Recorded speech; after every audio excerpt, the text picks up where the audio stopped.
Hi, you guys. Welcome back. And of course, if you are new to this channel, welcome. My name is Tracy Erickson, and in this video, we are going to talk about miracles, about birthing the Christ consciousness, and symbolism of Mother Mary. So stay tuned.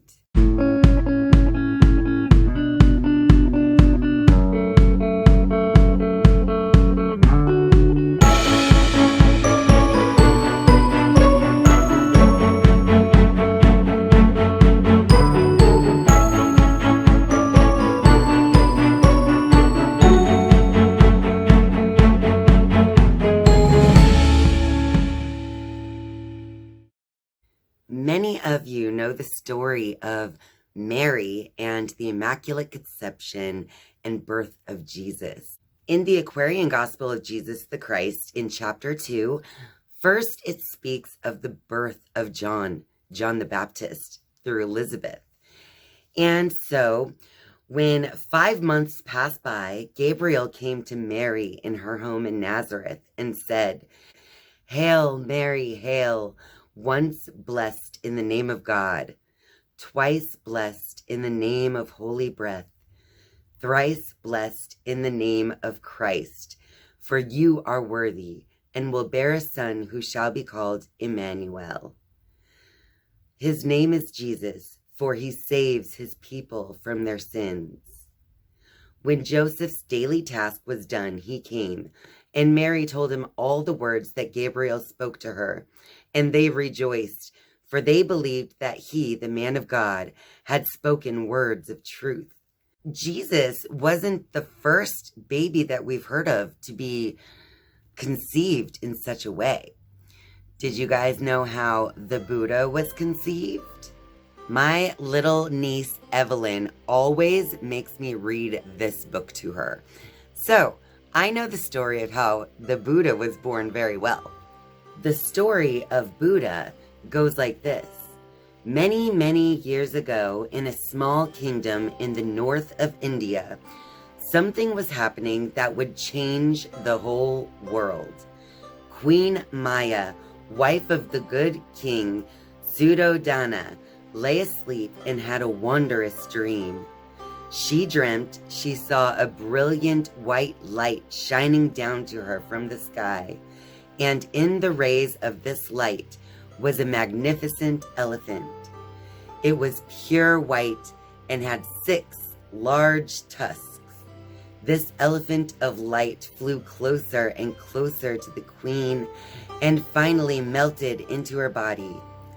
Queen Maya awoke, filled with greater happiness than she had ever felt before. Quickly, she went to the king, and together they asked the wise men at the court what this strange and wonderful dream might mean. The wise men answered, "Oh, your majesties, this dream is a most excellent one.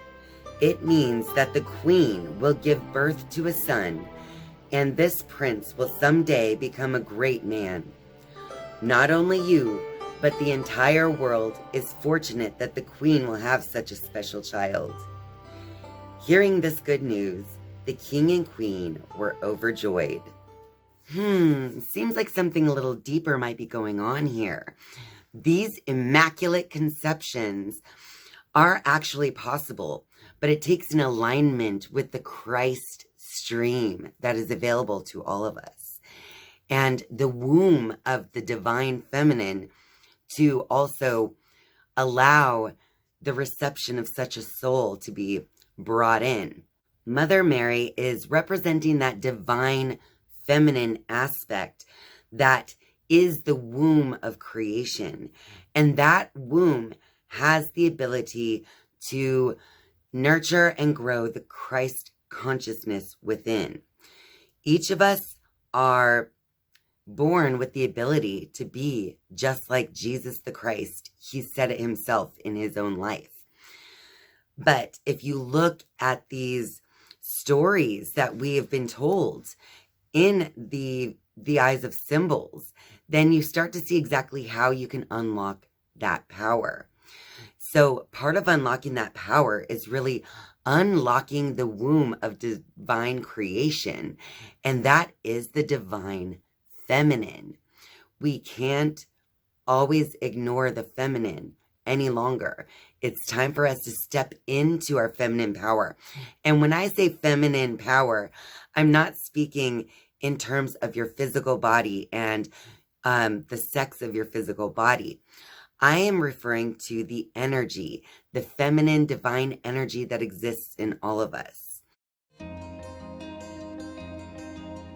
The time was nearly due for Jesus to be born, and Mary longed to see Elizabeth, and she and Joseph turned their faces toward the Judean hills. And when upon their way they came to Bethlehem, the day was done, and they must tarry for the night. But Bethlehem was thronged with people going to Jerusalem. The inns and homes were filled with guests, and Joseph and his wife could find no place to rest, but in a cave where animals were kept, and there they slept. At midnight came a cry, "A child is born in yonder cave among the beasts." And lo, the promised Son of Man was born. And strangers took the little one and wrapped him in the dainty robes that Mary had prepared, and laid him in a trough from which the beasts of burden fed. 3 persons clad in snow-white robes came in and stood before the child, and said, "All strength, all wisdom, and all love be yours, Emmanuel." And then the shepherds all were glad. They felt that all the hills were filled with messengers of light who said, "All glory be to God on high. Peace, peace on earth, goodwill to men." And then the shepherds came with haste to Bethlehem and to the cave, that they might see and honor him, whom men had called Emmanuel. Emmanuel, Emmanuel, they kept calling him Emmanuel. And what does that mean? It means God is with us. So Mary had given birth to the newborn king, and he's the King of Peace. His name is Jesus, and they call him Emmanuel. So when I read the story of Mary and the baby Jesus, then I recognized that it is our conscious aspects of ourself, our conscious mind here in our waking life that is able to nurture that Christ consciousness. So we can't simply ignore the fact that we have to call it in. You have to align with that stream of consciousness from your own conscious perception. You have to magnetize the Christ stream to come to you. And that's recognized through Mary being the one who is not only conceiving this Christ within, but also birthing it herself. Because she can't even stay at any inn or anything else because it's full. There's no room for the Christ consciousness in this busy world of material things. But then Mary does find a place among the animals in the cave. And so it's a dark place, similar to a womb, right? But also it's full of animals.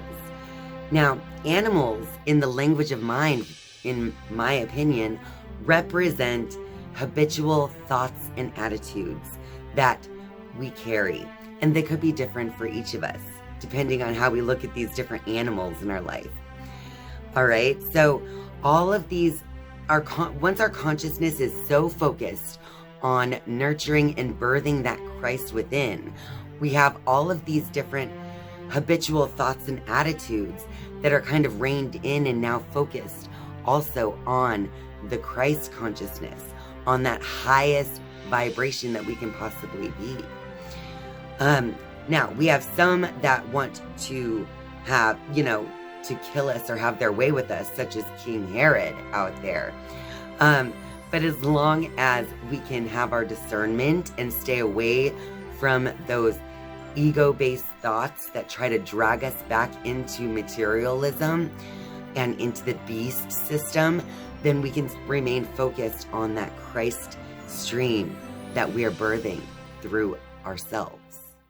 Let's just go ahead and talk about some simple ways that you can nurture the Christ consciousness being birthed within you.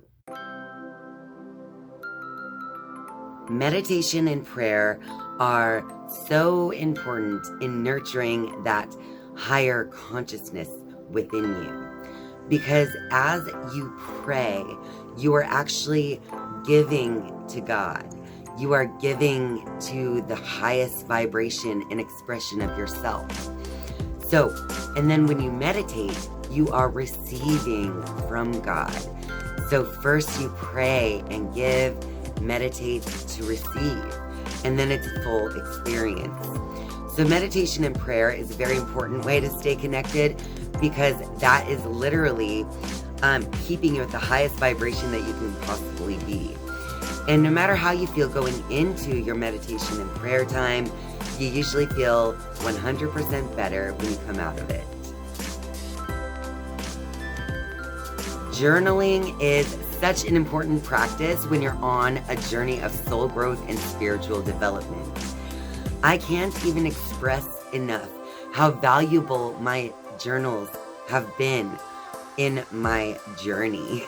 I am always sure to write a date at the top of each page, because in reflection, as you look back, it's good to see kind of where you've been and where you wanted to go and where you are now. So I highly recommend journaling.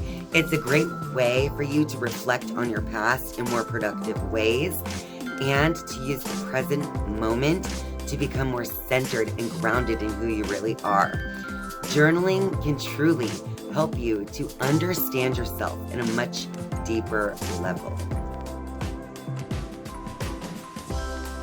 You have to love yourself. The more that you can give yourself the love and compassion that you need, then the more that you can share that with the rest of the world. But it has to start with you. Self-love is so important. Yesterday, I just posted a blog on my website, which is meaningfulmotivations.com. And my blog yesterday was all about 4 tips to increase self-love. So I would recommend that you go and check out that blog if this is an area in your life that you know you need to improve. And finally, this is so important. In order to really connect to the divine feminine, you must remember that we live in a receptive universe, and that the feminine is all about connecting with your emotions and with your intuition, those inner senses. So the feminine is all about the darker side that is more hidden in the shadows. The feminine is connected to the moon, to emotions, to intuition. So it is extremely important to understand those deeper aspects of yourself that you don't necessarily put out there for the world to see. The feminine within you needs to be nurtured in order for you to nurture the growing Christ consciousness within. Well, that about wraps it up for this video. So if you like this video, be sure to click that like button and share this video with all of your friends out there. And of course, if you are a viewer but not yet a subscriber, I would love for you to click subscribe down below. And once you've subscribed, you can click that notifications bell if you would like to be notified each and every time I upload a new video. Thank you guys so much for watching and spending your time with me. I love you. And I'll see you next time. Bye.